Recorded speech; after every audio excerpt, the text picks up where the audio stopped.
Boa noite, com muita alegria que nós começamos mais um programa Direção Espiritual. Muito obrigado pela oportunidade de entrar na sua casa. Hoje com essas perguntas, eu gosto muito dessa música. Eu me lembro que quando descobri, foi na voz do Daniel, meu querido amigo Daniel. Eu me lembro do impacto que essa música provocou em mim, de como ela revirou a minha vida. É bom, né, quando a gente tem a oportunidade de ouvir alguma coisa que nos desinstala. Nós ouvimos muitas coisas todos os dias, mas não é tudo que nos desinstala. De repente você percebe que aquela palavra, ela se encaixa dentro de você e começa a provocar uma boa desordem. Essa é a revolução que o verbo pode fazer na nossa vida. Eu particularmente gosto de ir atrás de palavras que me desinstalem. Eu estou sempre com um livro, porque o livro é uma oportunidade que eu tenho de ser desinstalado. Gosto sempre de ouvir uma boa música, porque a palavra que chega pelo meu ouvido através de uma voz cantada tem um poder de me desinstalar. E foi assim que aconteceu comigo. Uma letra muito simples, mas boa de ser escutada. Com algumas perguntas, uma reflexão que faz com que a gente tenha coragem de entrar em alguns cômodos da nossa casa, que geralmente o cotidiano não nos leva. Um olhar um pouco mais aprofundado, que nos faça quebrar a superfície daquilo que nós estamos acostumados a viver. Sim, porque a mesmice da vida é justamente a gente ficar no mesmo cômodo o tempo todo. Pode ser que a gente se acostume a alguns cômodos da nossa vida e a gente passe uma vida inteira ali, acreditando que a nossa casa consiste naqueles cômodos. Na vida emocional é assim, na vida intelectual. Eu me recordo que, como professor, o grande desafio era desinstalar aqueles que já achavam que já sabiam. Sim, sobre muitas coisas nós já sabemos, mas de vez em quando a gente toma contato com uma outra forma de ver aquilo que nós já sabemos, contato com um saber sobre aquilo que já sabemos, e de repente somos surpreendidos por uma novidade sobre aquilo que já achávamos que sabíamos tudo. O conhecimento é dinâmico, é um movimento de reestruturação constante. Os especialistas dizem que toda vez que nós aprendemos uma coisa nova, é como se o nosso cérebro fosse ferido positivamente. E o conhecimento, ele se estabelece à medida em que nós vamos ferindo, que nós vamos criando novas sinapses, né? Nós vamos criando dentro do nosso cérebro uma estrutura que vai nos levando a ir adiante, naquela reflexão, naquele conhecimento. Nós vamos saindo da nossa zona de conforto e nós vamos, neste intervalo, vivendo o desinstalo, esse desinstalar, a desinstalação, que é tão positiva na vida de quem quer crescer. Então, uma pergunta bem feita, na hora certa, tem o poder de reorientar os caminhos da gente. Retira-nos da mesmice. Faz com que nós tenhamos condições de entrar nos cômodos que até então nós não estávamos acostumados a visitar. Essa música fala sobre a vida da gente. O que a gente precisa para a gente ser feliz? Nós falamos o tempo todo sobre essa tal felicidade. Nós acompanhamos o tempo todo as pessoas na tentativa de serem felizes. As nossas redes sociais, né? Tanta gente publicando aquilo que faz feliz. E até mesmo mentindo em torno daquilo que nos faz felizes. Nós temos tantas buscas. Às vezes você tenta ser feliz através do seu trabalho, Sim, trabalha porque você quer conquistar alguma coisa que lhe faça feliz. Namora. Tenta ser feliz através desse namoro, ou já se casou, tenta ser feliz neste casamento. Eu acho que todo ser humano, ainda que não esteja muito consciente disso, está sempre tentando ser feliz, até quando erra. Até quando nós erramos, nós estamos de alguma forma tentando ser felizes. Mas o problema é quando nós não sabemos, quando nós não temos clareza do que de fato nos torna felizes. Eu gosto de compreender a felicidade com um pouco mais de profundidade. Pode ser que a palavra felicidade esteja muito esvaziada de significados. Pode ser que ela tenha se tornado muito vazia para os nossos dias. Você já me escutou falar aqui sobre realização humana? Que é justamente essa adequação que nós fazemos de tudo aquilo que nós podemos e não podemos. Sim, porque um ser humano realizado é aquele que já tomou conhecimento de tudo que pode e de tudo que não pode. E a partir deste poder e não poder, cria-se um espaço de satisfação. É a satisfação de ser quem é, de fazer o que faz, de trabalhar no que trabalha, de estudar o que estuda, de conviver com quem convive. E nem sempre nós conseguimos, dentro desta realização, fazer somente aquilo que nos agrada. Então nós precisamos o tempo todo ir articulando a realidade que nos envolve. Eu gosto de chamar isso de as nossas ambiências. E a partir dessas ambiências a gente buscando honestamente estar no lugar que a gente realmente deveria estar. Essa vida é tão curta, né? Para que a gente desperdice a oportunidade de sermos homens e mulheres realizados, realizadas, felizes. Porque esse é o desejo de Deus para nós. Conversão é isso. É você identificar se na estrutura da sua vida hoje existe alguma coisa que esteja sendo um obstáculo à sua realização humana. Deus não tem nenhum interesse que você se torne uma pessoa infeliz. A infelicidade não é um projeto de Deus para a nossa vida. É por isso que no projeto que Ele tem para cada um de nós, Ele nunca retira os obstáculos. Porque nos obstáculos nós encontramos a força para a gente poder alcançar aquilo que a gente tanto deseja. Sim, precisamos vencer diariamente os obstáculos que nos privam de viver essa felicidade, essa realização humana. E essa música ela faz perguntas que vão justamente no cerne dessas questões. O que nos torna felizes? O que nos torna realizados? E a partir dessas perguntas, nós começamos a desmentir, porque nós mentimos para nós. Quantas vezes eu encontro pessoas, eu identifico isso em mim, uma estrutura mentirosa em torno da realização. Fingimos que estamos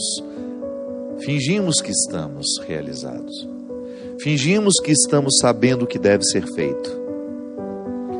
Ficamos muitas vezes na superfície das coisas, das situações, e nem temos coragem de tocar naquilo que de fato precisa ser tocado para que a nossa vida seja melhor.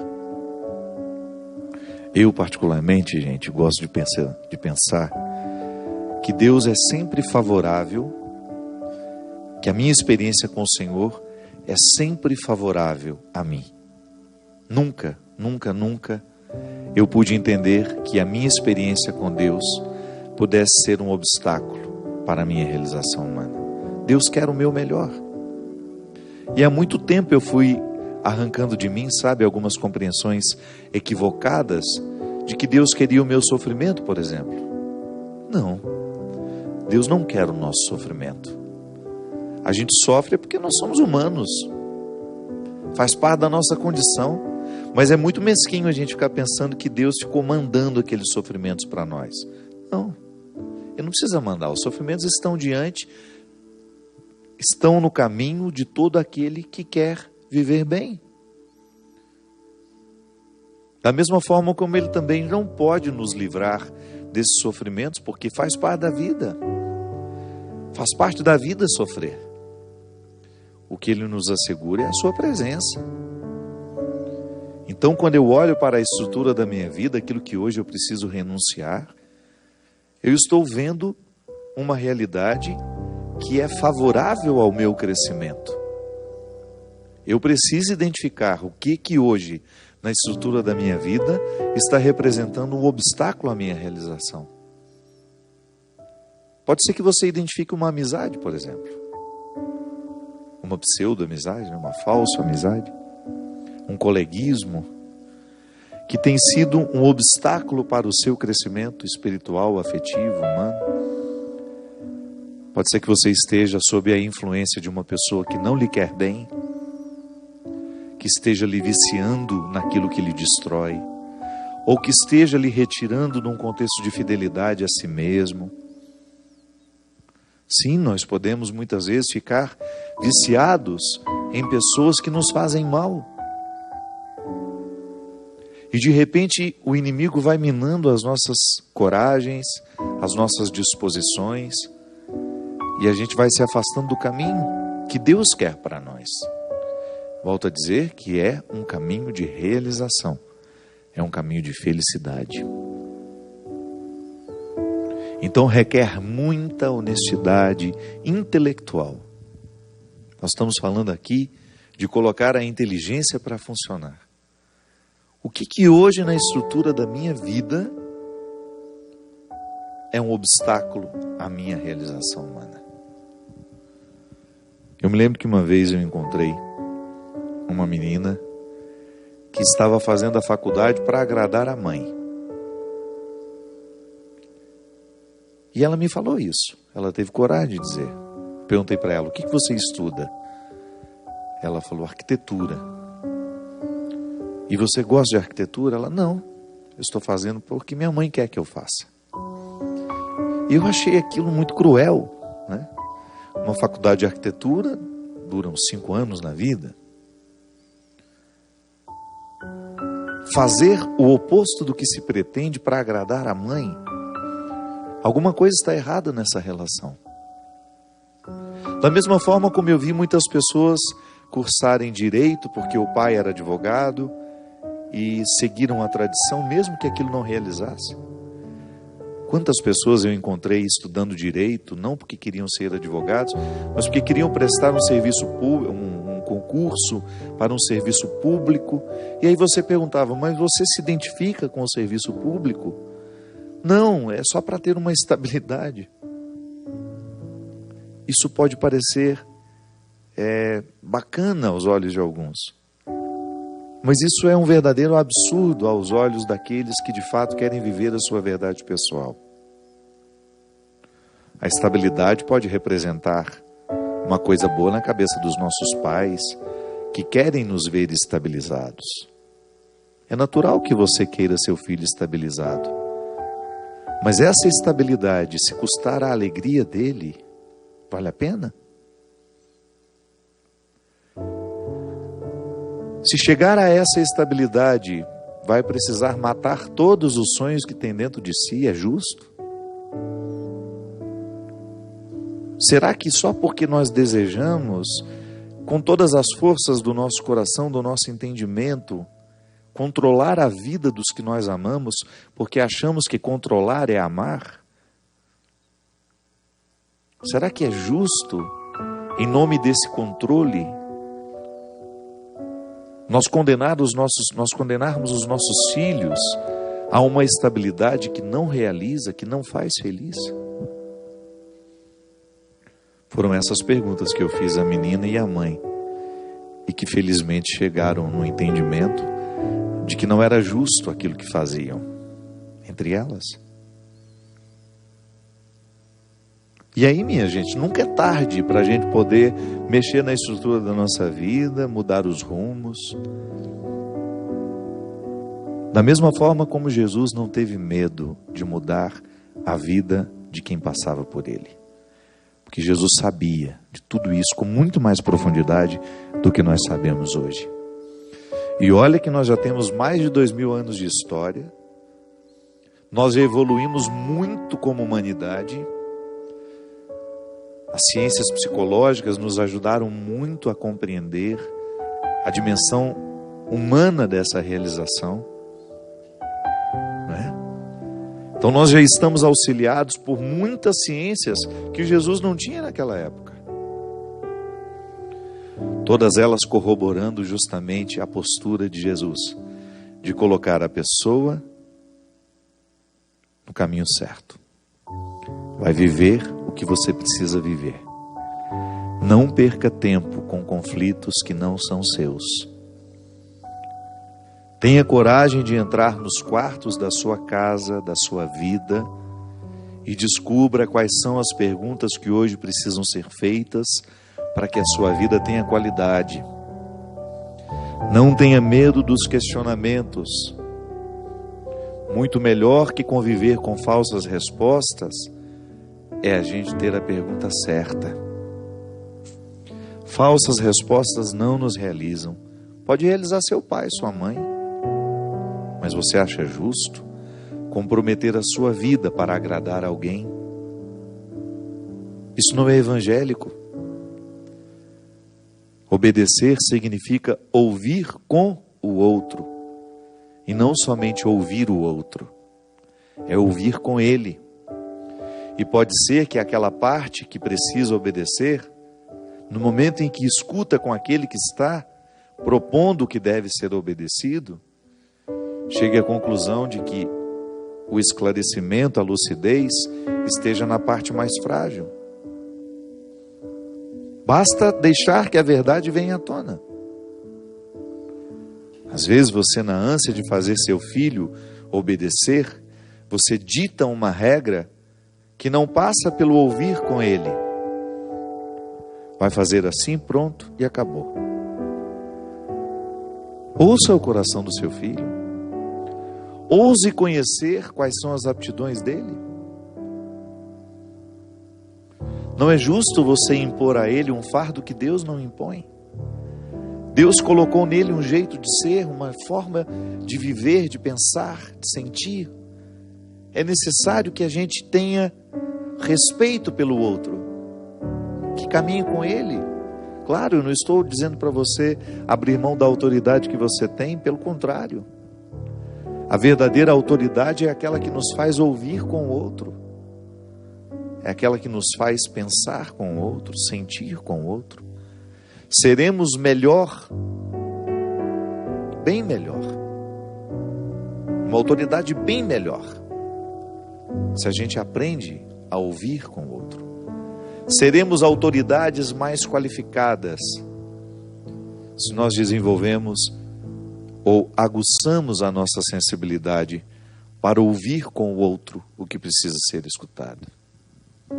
Da mesma forma como eu também não tenho como viver as minhas perguntas na solidão. Eu estou sempre ouvindo com alguém ao meu lado. Sim, essas frases da música que continuam me incomodando, eu a escuto no plural. Outras pessoas também vivem esses conflitos comigo. Com elas eu partilho. E essa partilha vai me ajudando a perceber o que em mim precisa ser melhor equalizado, desculpe. O que precisa ser equalizado para que soe melhor, mais harmônico, mais sincero, mais honesto.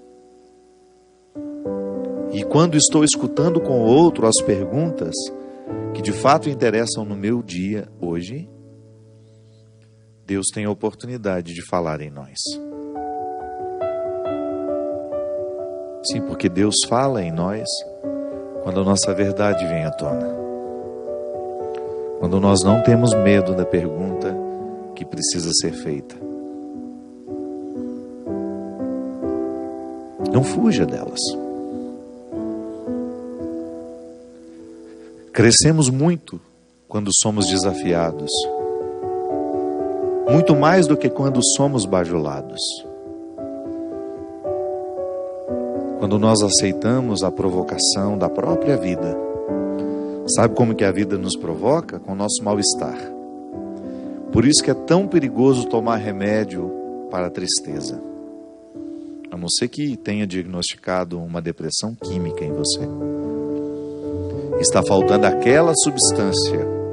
Sim, porque nossa alegria depende das substâncias, né? Nós somos químicos.